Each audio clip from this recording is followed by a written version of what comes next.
श्री भक्ती 108 या चॅनलवर सगळ्यांचं स्वागत आहे. अध्याय 14वा. श्री गणेशाय नमः. जय जय राघवा रामराया. सती कौसल्या तनया दीनवत्सला तव पाया भावपुष्पाया वाहतसे. अजानुबाहू धनुर्धर अससी कृपेचा सागर दुष्ट सहारण्या अवतार भारवाहसी भक्तांचा. कृपा करी रघुनाथा अनाथांच्या नाता सुरस लिहावी ही कथा दासाच्या या हातुनी. खेरडाग्रामी एक ब्राह्मण असे सदाचार संपन्न प्रपंच परमार्थ साधून कार्य आपुले करीत असे. घरी येती पाहुणे फार घेई अवघ्यांचा समाचार सर्वांवरी परोपकार व्रत हेची तो चालवी. कर्जाचा वाढला भार येई घरी सावकार परी फेडण्या कर्ज लाचार जीवनासी तो त्रासला. मनी करुनी विचार सोडिले तये घरदार तीर्थाटना सत्वर जावया कारणे निघत असे. स्टेशनावरी घेता तिकिटासी गृहस्थ भेटला एक त्यासी वदला तया कुठे जासी स्थिर चित्ता ठेव तू. तीर्थाटना जरी जाशी प्रथम वंदी संतासी गजानन असता शेगावासी थोर महात्मा खचितची. विचार न करी अंतरी जाई आता सत्वरी उगीच भलते काहीतरी मनी चिंतणे बरे नसे. अकस्मात भेटला ब्राह्मण मनी वाटे असेल कोण गेला असे गोंधळून आला असे तो शेगावा. दर्शन घेतले महात्म्याचे कथिले सर्व तयासाचे हेतू जे जे असती मनींचे शंका निरसन जाहली. स्टेशनावर भेटले कोण घेतलेत का तया जाणून जा आता घरी परतून हेच सांगणे तुझं असे. आत्महत्या करू पाहसी होते जाणे हिमालयासी त्रासून या जीवनासी करणे हे का योग्य असे.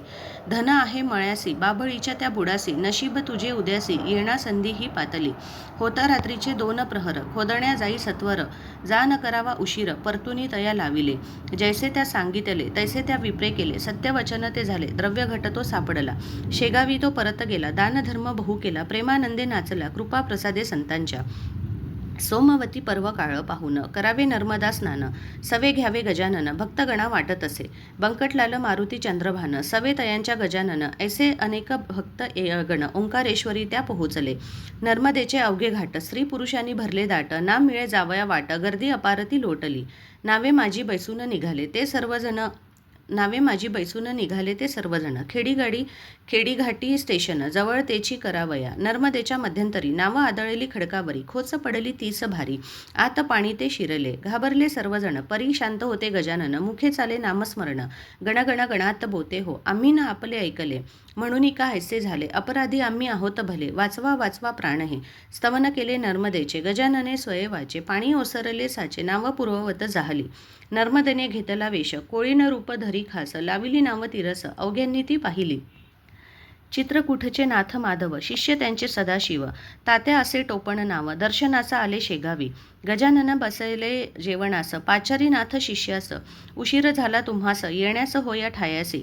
माधवनाथ गुरु त्यांचे भाग्य लाभले भोजनाचे राहिले सेवन तांबुलाचे विडा नेऊनी द्या त्यांना वानबळे नाम त्यांचे. शिष्य माधवनाथाचे स्मरण करिता त्यांचे भेट हीच हो साक्षात.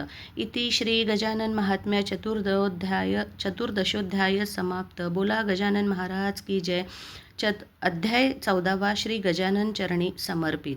पुढील अध्याय 15वा ऐकण्यासाठी कृपया श्री भक्ती 108 या चॅनलला लाईक शेअर आणि सबस्क्राईब करा. जय गजानन.